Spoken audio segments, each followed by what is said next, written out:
I think in a word, resiliency is really how I would describe the past year for the Alberta Wheat and Barley Commissions, both from a producer perspective and our staff.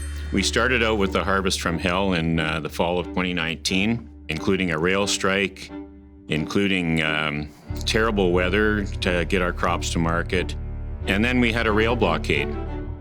Following that, we got into COVID-19, so it was like a perfect storm. And yet both farmers and the commission employees adjusted extremely well under very difficult circumstances. I think what it demonstrates is the strength of our combined operating model as two commissions. The Alberta Wheat and Barley Commissions have been involved in a number of different regulatory consultation processes, including the red tape reduction panel consultations that were held with a group of agricultural stakeholders very early on in the year. Regulatory changes to fusarium head blight were one of the outcomes of these meetings.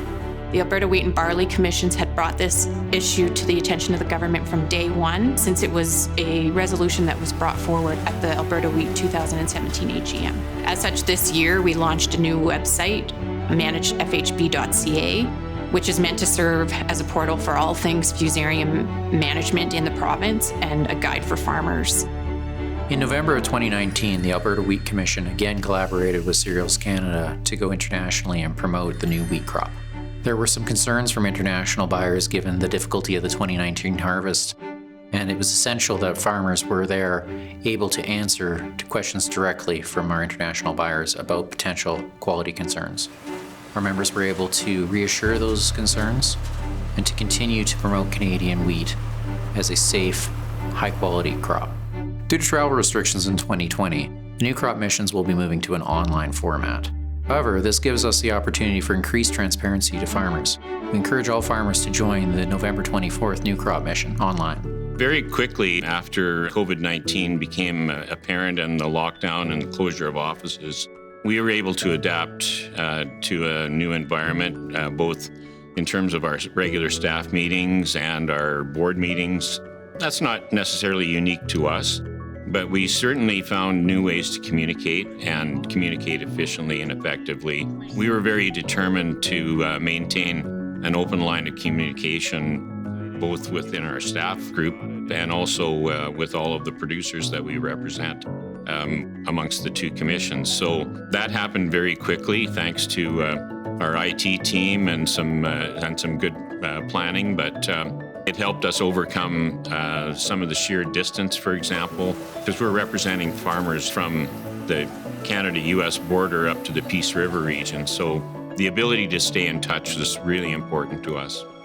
At the height of the pandemic, the Commission spearheaded a weekly e-newsletter called the COVID-19 Impact Analysis for Farmers. So we sent these out every Monday morning, and ultimately it was to keep farmers apprised of the ongoing situation and the changes that could be impacting their operations.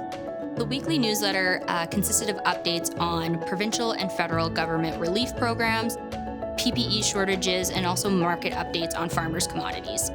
Our updates received a great deal of attention from both mainstream media, industry stakeholders, and our farmer audience due to the timeliness of the releases and the reader-friendly format.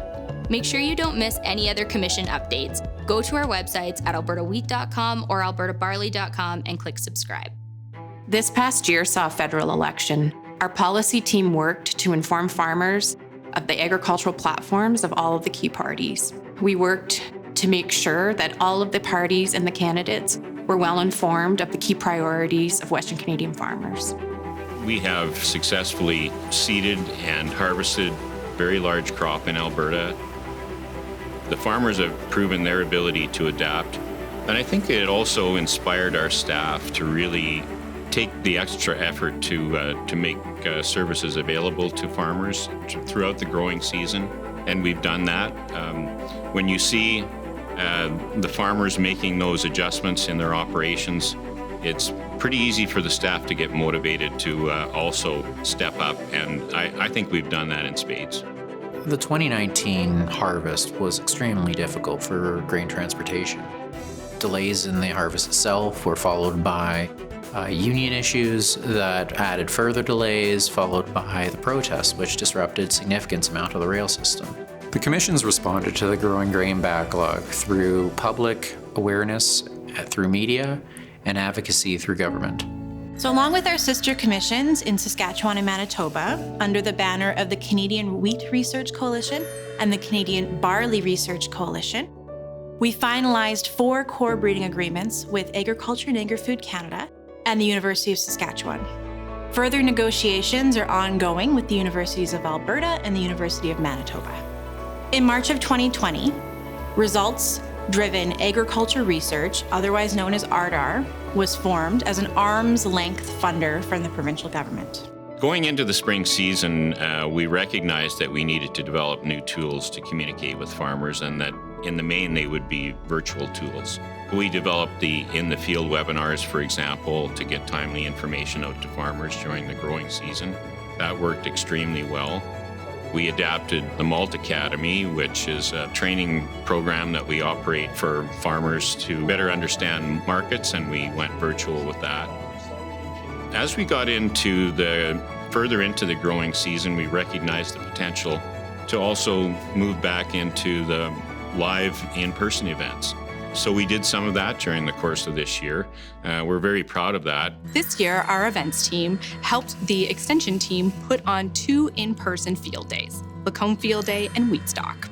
We also helped put on a virtual Malt Academy for our markets department and Chops and Crops for our government relations counterparts.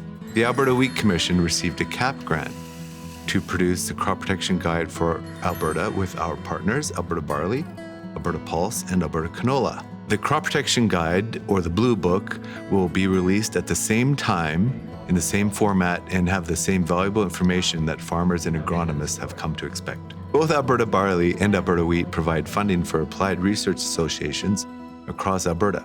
Applied research associations provide demonstrations and applied research that's relevant to farmers in their areas, so that farmers can see with their own eyes the results of research that are funded by the commissions.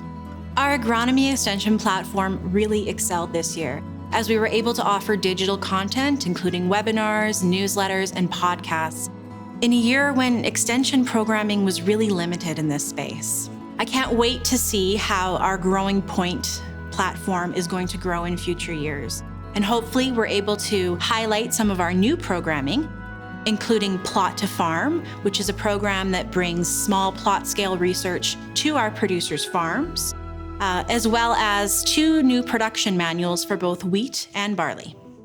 So last year's Prairie Cereal Summit was held in the Fairmont Banff Springs from December 11th to 12th and featured Alberta Barley's annual general meeting, a full conference agenda, and a fun pub tour of downtown Banff. It was a huge success with almost 300 participants. Full conference day agenda featured our keynote speaker, the Honorable Stockwell Day, Danielle Smith, Ted Menzies, and a grain transportation panel with Fiona Murray from CN Rail. Right away from day one, when we got into a lockdown situation, we adjusted very quickly. We had our staff all working from home in a little over a week and operating efficiently.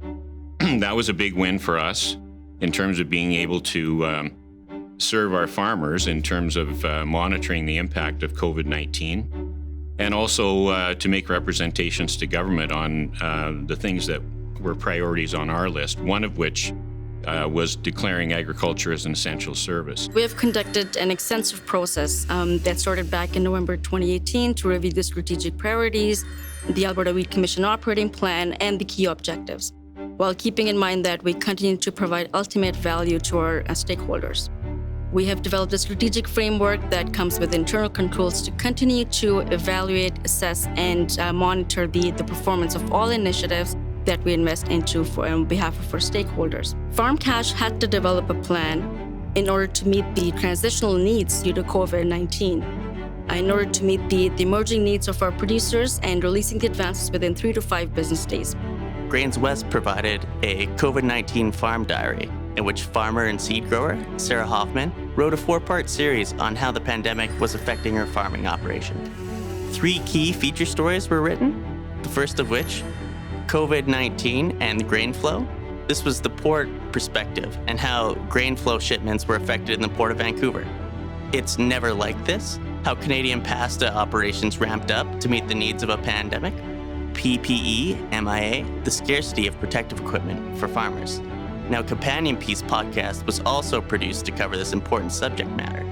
To read these stories and listen to our podcast episode, go to grandswest.com. We see agriculture being on the forefront of the economic recovery in the province, and I think that's an area where farmers have proven that they can get back up and running in a normal fashion almost immediately.